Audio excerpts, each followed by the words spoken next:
Okay, boxing fans, right now I'm going to talk about Triple G versus Daniel Geale. This is for a few versions of the middleweight world title. And I'm going to get into it with Paul, we've got Ryan, we've got Rory, and we've got Kingy. All the guys are on this video. So, I'm going to start with Kingy. How highly, Kingy, do you rate Triple G at this moment in time? Rate him pretty highly, but you've got to wait till he's had the right competition, haven't you? Like, he's only really fought Macklin, who's anywhere near the top level. So I'm sure we'll know more about him after this fight. Like. Yeah, how far do you think he can go? I think he can go to the top of the middleweight division. Maybe not the super middleweight division. I couldn't see him beating Andre Ward or anything, but I think he could clear out this division if he's given chance. Who do you rate as the number one middleweight in the division? Who do I rate as the number one middleweight? Oh, see, probably Golovkin. I mean, Cotto is called the lineal champion, but he's only beaten the guy who was the lineal champion. So I'd probably say Golovkin because he looks the best out of all the middleweights. So. Okay, that's cool. We'll move on for a bit, and we'll bring back Kingy soon. We're going to bring in Rory. So, Rory, how highly do you rate Triple G? I think it's one of those double-edged swords. I think that Triple G is a fighter that has an absolute abundance of talent and an abundance of promise, but because no one wants to fight him, he's not being able to test, his skills at a really high level. It is. I would probably go as far as to say he's probably in my, without starting a debate, probably in my top 10 pound for pound. But a lot of that is based on how good I think he could be when he's given a test, but we just don't know for certain. Okay, who do you rate as the number one middleweight in the division? I'm probably going to agree with Kingy. I'm probably going to say it is Golovkin. It's such a tricky one whereby Cotto, who is the linear champion, is just there after one fight at the weight. But then if you were to look at his whole record, he probably has a better record than Golovkin with names and so on. Or you kind of look at Golovkin and go, well, he's had, I think all the majority of his fights at middleweight, so he's got a better middleweight record, but he's not truly been tested. Purely based on promise alone, at specifically the middleweight sort of weight, then I'd probably go with Golovkin as well. Okay, cool. We'll bring you back very soon, and we'll talk about Geale and whatnot. We're just going to quickly go to Ryan. Ryan, tell me how highly you rate Triple G in the middleweight division. I think talent-wise, for nothing but skill, he's probably the best fighter at middleweight. He's probably better than, say, Martinez, Martinez has just lost to Miguel Cotto, so Miguel Cotto, who I suppose is the lineal champ, if you want to think of it that way. So I think Golovkin is the best fighter at the weight, but he definitely doesn't have the best record. I think, Martinez has got a better record at the weight. Even some fighters like maybe even Matthew Macklin might have a record which is quite similar to Golovkin. Golovkin has got an undefeated record. He's beaten a few guys who are sort of borderline world level, like Proxer and Rosado and Ishida and Macklin. Macklin's sort of world level, but he doesn't have the wins under his belt. So in terms of skill, style and all that, Golovkin's the best fighter at the weight. But in terms of record, he's still got to beat the likes of Geale. He's got to beat the likes of Murray and all that to solidify his record. So are you saying that you think he is the number one at middleweight? Yeah, he's number one, but he's only beaten a handful of fighters who are sort of contenders. He hasn't beaten any of the elite at the weight, so he's still got a bit to do, you know, to totally prove himself at the weight. Oh, okay. We'll just leave you there for 1 second, and we'll bring in Paul for a minute. Paul, you there? Yep. Good man. What are you thinking about Triple G at this weight limit at this time? How highly do you rate him? Very highly. People say he's not got the wins on his record, and he's not fought the best guys at the weight, but when this happens, it's for one of two reasons. A, he's just been promoted really well, and the promoter won't let him fight any of the top guys. Or B, the top guys don't want to go anywhere near him because they're all scared. And I believe it's B in this occasion. I just believe Golovkin has probably tried to get the big fights, but he's struggled because no one wants to touch him because they're all terrified he'll knock them out. Yeah, so who do you rate number one in the division? Well, I suppose on paper you've got to have Cotto now because he's the lineal champion and he beat Martinez. But at the end of the day, I didn't. When Martinez was the lineal champion, I didn't rate him as the best in the division for a while. Martinez didn't want to fight Golovkin. Cotto's probably not fight Golovkin. If he even stays at the weight class, he might just go back down. So I guess the guy to beat is pretty much Golovkin. He's the guy who the fans recognise as the middleweight champion at the moment, because he's the one who has been at the weight for a while. He's the one who's been calling everyone out. You know, he hasn't just turned up with one great win like Cotto has. So I suppose you'd have to say Golovkin for me is the number one. Yeah.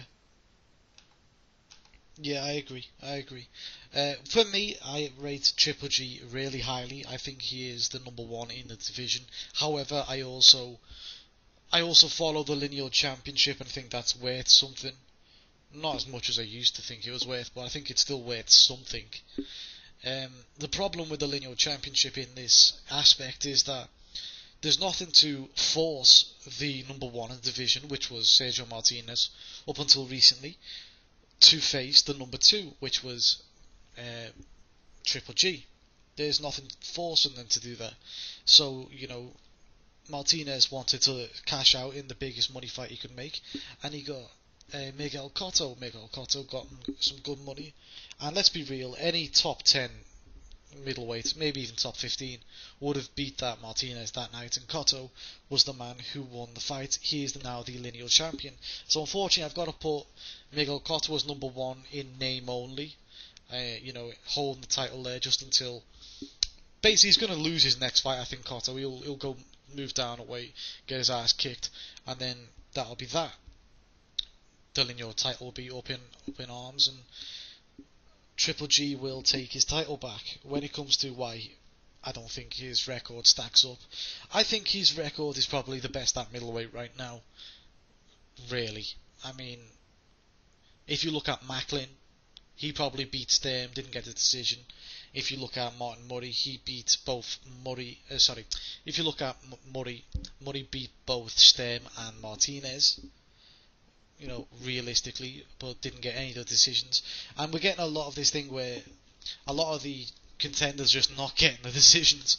So the whole thing is up in arms, and basically I think Triple G is number one in the division, but each to their own. We'll move on now. I'll bring in Kingy again.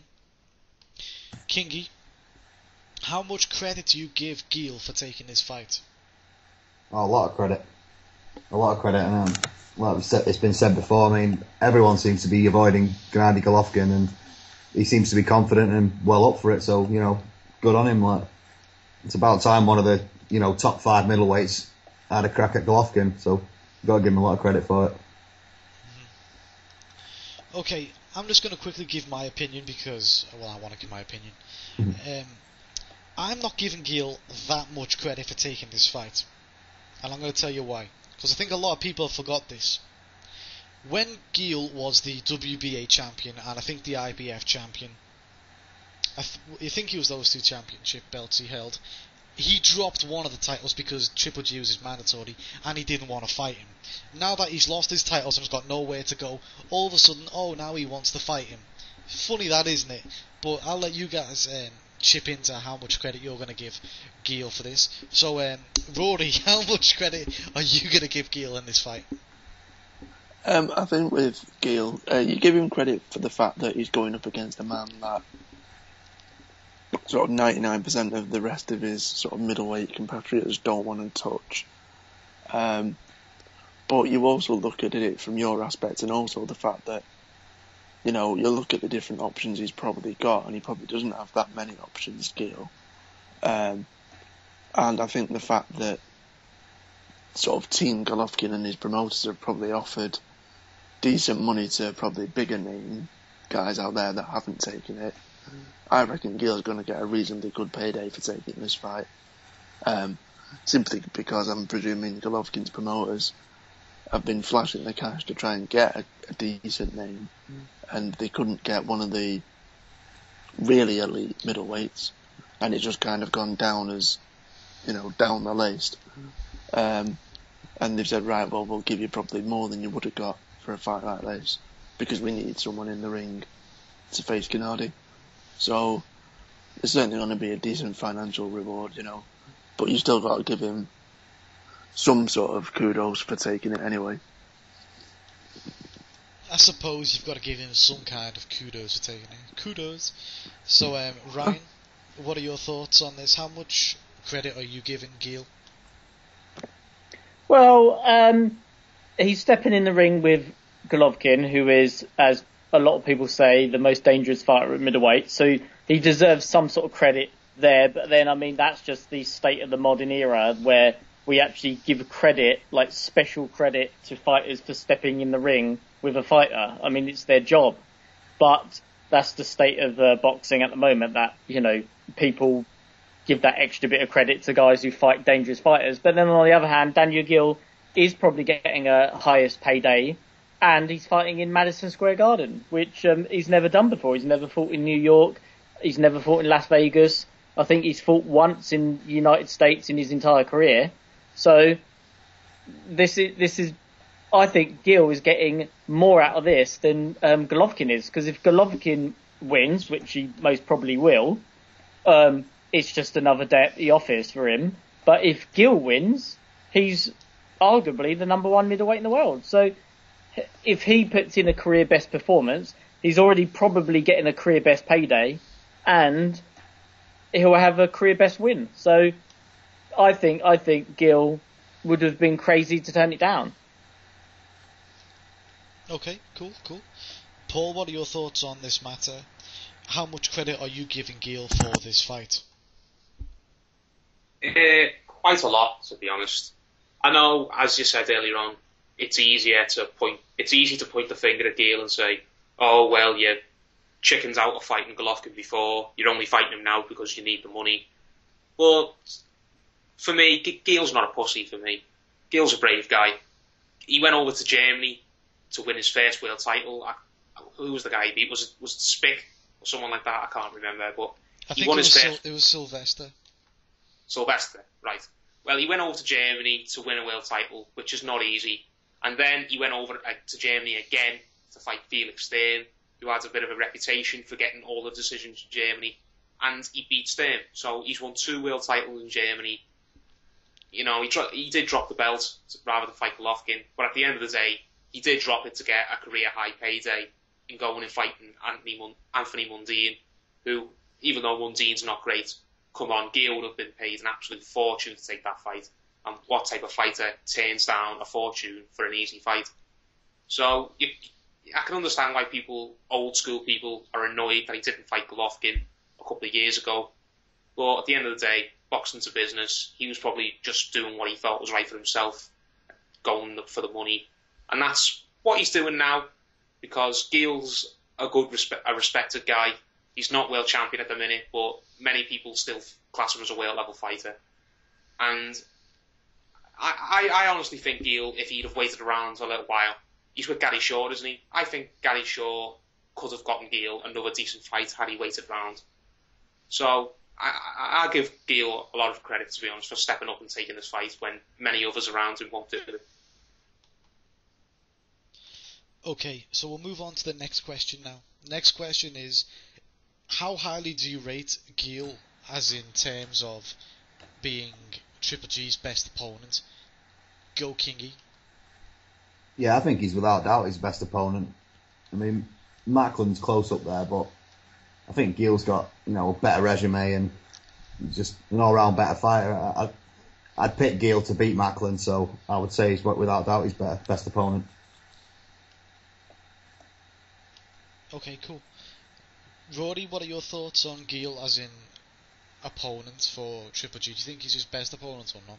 Yeah, I think exactly the same as Kingy is by far his best opponent. I think a lot of people underestimate Daniel Geale, but this is a guy who's only ever lost twice to very close split decisions.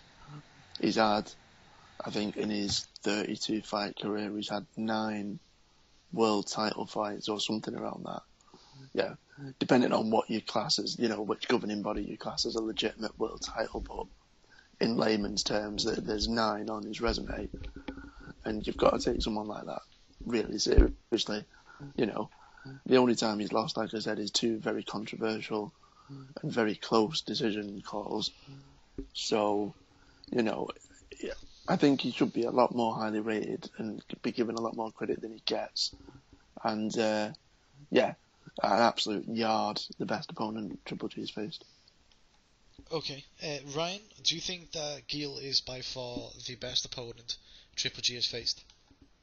Yeah, definitely, because it's between him and Matthew Macklin, and when he fought Macklin, he was coming off of two losses to Sturm and Martinez. The Sturm loss was very close. The Martinez loss was very late on, and then he came off of 1 win against Joachim Alcine, who is very, very low level contender. So he was coming off of 2 losses in the last 3, and Macklin hadn't really beaten anyone of note before that, European level fighters. So Macklin is one of those fighters who is sort of a world contender because in the world fights he's had, he's put up a good fight, but he doesn't have any big wins. Whereas Daniel Geale, he's beaten Darren Barker. No, he hasn't. Yeah, he lost to Darren Barker, sorry. He went 12 rounds with Darren Barker, and, he did okay in that fight. Some people felt he won, a lot of people felt he lost. He's beaten guys like Felix Sturm, I think he beat Anthony Mundine, didn't he? Although he's a bit washed up. He beat Sebastian Sylvester. He stopped Roman Karmazin, who at one point back that was probably about 7 years ago, he was a really good fighter, not so much nowadays. So I think Daniel Geale has got a better record. So he's definitely the best fighter that Golovkin's fought. Okay, well, I'll come to Paul in just a second, but I just want, because you've all basically agreed with the same thing, I just want to run through something with you guys.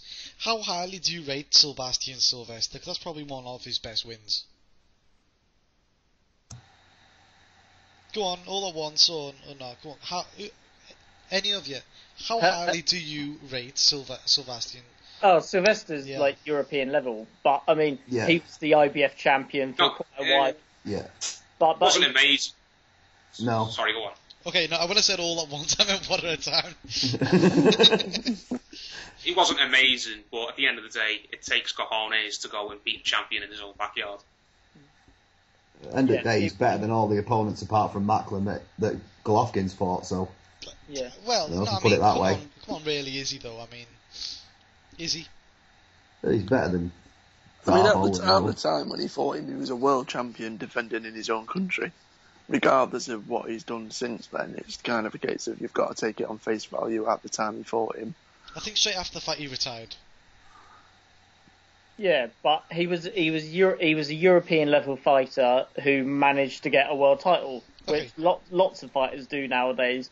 So will we put him at the same level maybe as Darren Barker? No, not Darren Barker. You put Barker higher or lower? No, Sylvester's about the same level as, say, Rosado or Proctor, that sort of level. Okay. And Barker that night was good. Yeah. He put it all into one fight, didn't he, Barker? What about the last fight we saw Barker in then? Yeah, it was downright terrible, but... Well, wouldn't you say that Sturm's probably Geale's best? Yeah, name on his record? a 37-year-old man or something like that, yeah? I don't know how old Sturm is. Yeah, but he wasn't 37. He wasn't 37 when Geale fought him. He was about 34. And let's be honest, Sturm was really impressive against Barker. Jeez. Yeah, but that was afterwards. Though, wasn't it? Yeah, no, I know, but it's Sturm. I'm saying Sturm still clearly got Sturm's something. been on the slide for a while, but he wasn't as bad as he is now. He was then. He's still a bit of a fight left. Let's not wash over Darren Barker when in that ring injured. Yeah. Okay, so sitting target, yeah. He looked excellent against a sitting target. Yeah, but come on, let's get back to Golovkin versus Geale. I'm just throwing out a few things about how good Geale is, because everyone says that he's the best opponent. Paul, is he the best opponent? Right, can I have my say now? Yeah. Yeah, I think he is the best opponent. I don't think he's the best opponent by a country mile, like some are saying. I don't think he's that much better than Macklin. I do rate him above Macklin, but not by loads. Am I right in saying Geale is the first former world champion Golovkin's going to fight? Has he fought any former world champions before? That would not be the case, that's right. So You're right, Paul, yeah. So yeah, and it wasn't like he was a world champion 5 years ago or whatever, and he's washed up. He only lost his belt about a year ago to Darren Barker, who, let's be honest, on that night was really, really good. So, yeah, Geale's the best opponent he's fought. Is Geale the best opponent he could fight? No, because I don't believe Geale is 2 or 3 in the division. He sets that to rank Geale very highly, and I think there's only 1 or 2 fighters, bar Golovkin, who are better than Geale in the division at the moment. So, yeah, I like this fight a lot, and I think Geale deserves a bit more respect than some people are giving him, to be honest. Okay, probably aimed at me. No, I mean, I'm gonna answer my own question with a question. Do you think Geale would breeze fights with the likes of Gabe Rosado? Who else? Who else is Matthew Macklin? What's that other guy's name? Dang, I can't remember them. The black guy who he made the good boy. That one. Can't remember his name. Darbo, was it? What? Curtis Stevens. Curtis Stevens, sorry. Good boy, yes. Would he breeze through all those fights, Geale? I don't think he'd stop many of them personally, but I think he'd win them all. I don't think he would. I think he'd win them all. I think Geale Macklin would be a great fight. I would like to see that fight. Yeah, that could happen straight after this fight. That'll be fine. I think that Stevens could beat Geale. I think that'll be a good fight. No, I don't agree with that at all, mate. No, I don't think Stevens Geale. No way. I think he could, but that's... I think you're on your own with that, mate. I don't mind being on my own. That's sometimes how you have to be in this world. What I'd ask you then, Mark, I'll just throw it at you. Okay. Where would you, roughly, on the list of current middleweights, where would you put Geale? Would he be in a top 10? Would he be in a top 5? Of course he'd be in the top 10. I'd have him around about in between.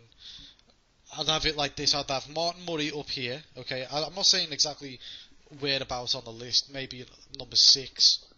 Just a rough of it. Okay, well, alright. Roughly Martin Murray. No, let me answer one question at a time. Please. Let me ask one question answer one question at a time. Okay, I'd have Martin Murray at the top of the queue of these guys. I'd then have underneath Geale on level points, but just underneath him via record, I would have Macklin, and just underneath that, I'd have Darren Barker. And because I don't think that Darren Barker actually beat Geale. See, I'm being nice to Geale. I think that Darren Barker didn't deserve to win that fight. Now I'll answer your question, Paul. It was just if you say Geale is a top 10 fighter, but you think Stevens could beat him, then where about the top 10 do you rank Stevens? Like I said, once again, I'll pick him around the same amount, because around the same thing. So yeah, just underneath. No, I'd say just underneath them, because you see, or in between, I'll probably have Stevens level on points with Macklin and Thingo. In fact, actually, in argument's sake, I'd actually have to have Stevens above Macklin because he was better. as in he actually had a go for a bit and tried to survive a bit. So yeah, actually 1 point above Macklin. So I'd have Geale above Macklin, in fact, just by like 1 point. 1 point, and then I'd have Stevens right there between them, level on points. That's how I'd have it. So I'd have it Murray, and you can pick where you want to put them in the top 10, but obviously you can't have any of the world champions there because that's pointless. So at least below 4, okay, I'd have Murray, Geale, level on points with Geale, but just under him on terms of a loss on his record to this man is Triple G, is Stevens. Then underneath that I'd have Macklin. Then underneath that I'd have Barker. So that answers my question. Thoughts? Come on, now you can critique my view on that. Well, what I would say in answer to that, then you said that Geale wouldn't breeze through a lot of that, but there's only the world champions and Martin Murray that you're putting ahead of him. That's right. So who do you think he loses to? Like I said, I don't think he would beat Stevens. I think Stevens would be a I big asked you this a minute ago, and you didn't really give me a straight answer. Whereabout would you rank Stevens then? I did give you a straight answer. I would say. If you think Stevens could beat Geale, then how can you rank Geale above him? Because Stevens has got more losses, and he didn't look very good in his last fight. Well, Geale's not really got any losses, but you rank him right down the pile. I don't rank him down the pile. I rank him above Macklin and above Barker, who he beat, on paper he lost to. I rank Geale where I rank him because I don't think he's that good. He's not a big puncher. He's a high volume fighter, but not a big puncher. He leaves his chin there. He's okay on his feet, but he won't be that good on fight nights. I can guarantee that. I think Murray's better than him. I do. I think Murray will beat him. Macklin would be a good fight for him. That would be a great fight, like I said. Barker, I don't think Barker beat him. That's why I've put him below. I've been honest. I don't know how else I could really explain that point anymore. I think Stevens is better than Geale. Well, I wouldn't say better. I would say I would expect Stevens to beat him if they fall, which they won't.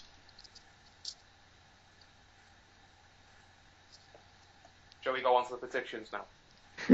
We'll have to agree to disagree. Okay, we'll move on. So, how do you think Geale's style will mesh with Triple G, and do you think Geale could take him the distance, Kingy? I think there's a chance he could. I think the style, it depends. It's from coming from outside to win. If he can get inside quickly without getting caught, then I think he can go the distance with him and, smother his work and stop him getting the leverage in his shots and that. But if he gets caught coming from outside fighting to close in fighting, then it could be over, But I think he's got a good chin, so I do think he can last the 12 rounds with him. But he's going to have to be smart and not get caught when he's coming in, when he's trying to get close to him.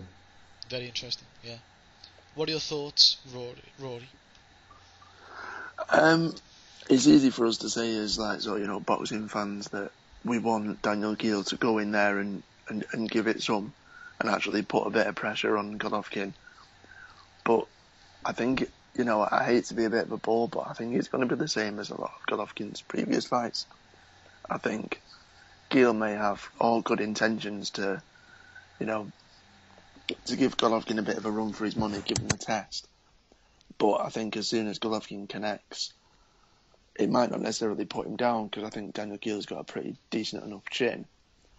But I think that will be a warning shot, and Geale will just kind of try and make it more of a chess match, stay on the outside, cover up as much as he can, not leave his chin out there that he's prone to doing. And I think Geale will probably survive a lot longer than most of Golovkin's opponents, but I still see it going the way of a KO. Yeah. Ryan, what are your thoughts? Well, usually I pick safe. Usually I pick safe and I say like points or KO if it's like a KO power fighter. But actually I think that Geale I mean, look at Golovkin. He was supposed to get Curtis Stevens out of there in a round because I mean his last couple of fights, whatever, had all gone like short distance. Stevens was down in the second round, but he still lasted 8 rounds, and and he had a little bit of success himself in some rounds.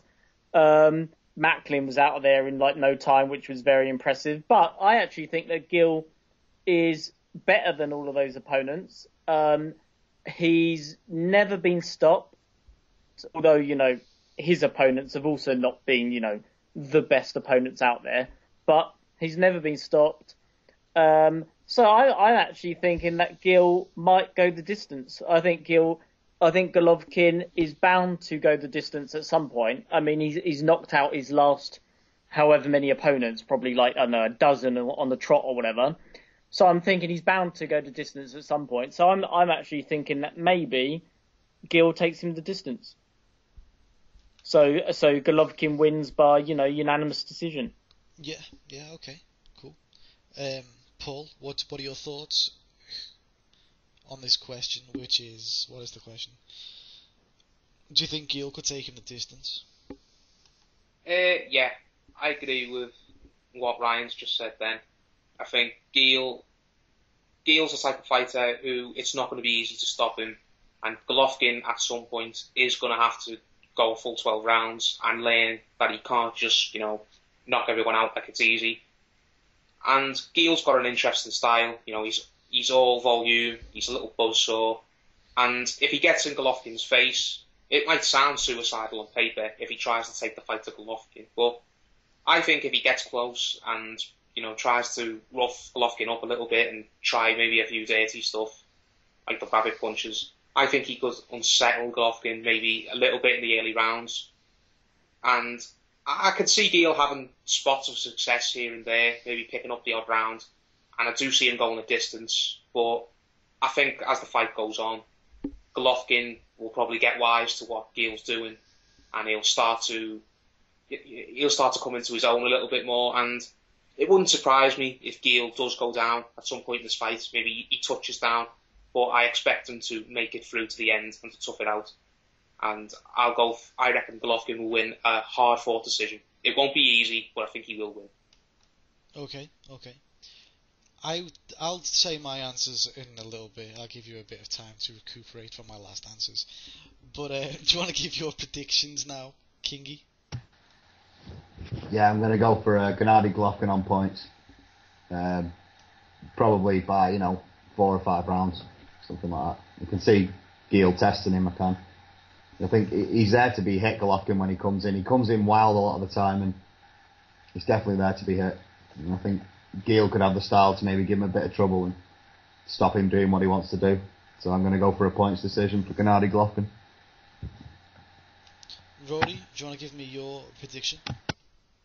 Yeah, I think it's just going to be a case of Golovkin will eventually just cut the ring off, make it smaller, wear Geale down in the later rounds, and I think Geale will do well, and I don't think he'll be outclassed massively, but I just think unfortunately this will be a loss on Geale's record that will come by the way of KO rounds, probably 8, 9, 10. Okay. Ryan, what is your prediction? I think you've already said it, but do you want to say it? Yeah, I'll go Golovkin unanimous decision. Paul, what is your prediction? Yeah, I summed it up with my last answer as well, pretty much. Golovkin will win a unanimous decision, but Geale will make it hard for him, and he'll put up a really good fight, and he won't come out of it disgraced or anything like that, but Golovkin's will win a decision. Okay. For me, I think, similar to Rory, Golovkin will win this fight by late stoppage. I think that, like a lot of people, they come in with a plan. They know that they're going to try and do things, maybe disrupt the guy with a jab, maybe, rough the guy up, come forward, get their power shots off, etc., etc. That's what a lot of different guys have tried to do, but every plan goes to shit when you get punched in the face. And it seems when you get punched in the face by Triple G, everyone's next instinct is to just try and survive. And he's actually got really good at getting people out there who are just trying to survive and have no offense at all. I mean, Stevens at round 2 after round 2 he had 0 offense and just took a kicking for like 6 rounds. So I can see a similar pattern. Maybe he's in the fight for like 5 rounds and then he takes the next 5 rounds of a kicking, and then maybe the referee calls it when he stops moving now, or I'd say it's probably going to be a technical knockout over getting knocked clean unconscious, but it's definitely be a fight that I want to watch. Definitely I'm going to be staying up all night to watch it, even though I'm in work in the morning, and I'm definitely going to get a bottle of vodka to drink while watching it. So yeah, it's going to be a good old night, guys. Thanks for oh, by the way, how much credit, I'm just going to ask this last question, you can just say a lot or none.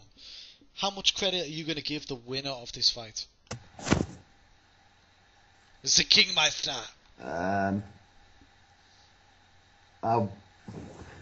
It depends, because I think Geale's got sort of everything to gain, nothing to lose, whereas, if Golovkin does knock him out, like a lot of people are saying, they'll just be like, oh, well, Geale's not that good because Barker proved it, and that kind of thing.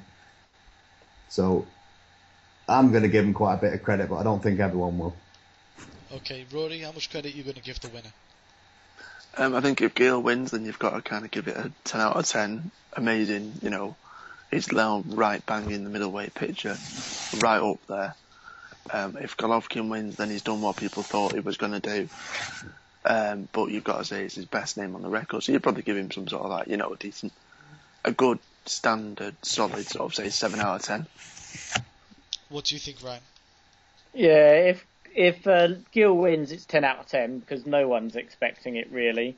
And if Golovkin wins, it's it's expected of him, but then that's a bit harsh because he also deserves some respect. So for him, it'd be about a 7 or an 8 because Geale is one of the top sort of 5 middleweights in my opinion. So yeah, it'll be about 10 for Geale and about 7 for Golovkin. What are you thinking, Paul? If Golovkin wins, and as the guys have said, people are just going to give him a little bit of a pat on the head and say, oh, well done, you beat a guy who we all expected you to. But, I'll give him a lot of props if he beats Geale, especially if he knocks him out. I think that would definitely be his career best win. Geale's never been stopped before. I don't think he's ever shown to have a weak chin either. So if Golovkin wins, especially by knockout, then I'll give him a lot of credit. If Geale pulls off the massive upset, then as the guys have said, it's an absolutely brilliant win, one of the upsets of the year, and he deserves everything, all the praise that will come his way afterwards. Okay, that's cool.